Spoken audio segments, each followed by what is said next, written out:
മഴക്കാലത്തിൻ്റെ ആരംഭത്തിലും മഴക്കാലം അവസാനിക്കുന്ന ഈ ഒരു കാലഘട്ടത്തിലും ആണ് ഫ്ലവറിംഗ് പ്ലാന്റ്സിൽ ഫംഗസ് ഇൻഫെക്ഷൻ കൂടുതലായിട്ടും കണ്ടുവരുന്നത്.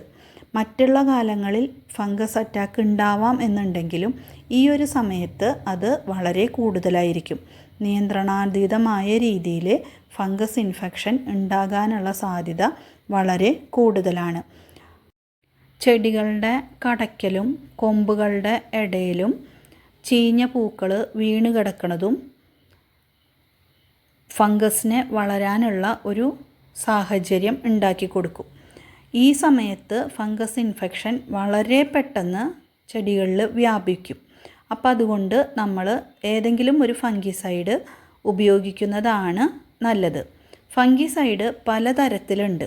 നമ്മുടെ ആവശ്യം അറിഞ്ഞു വേണം ഫംഗിസൈഡ് ഉപയോഗിക്കാനായിട്ട്.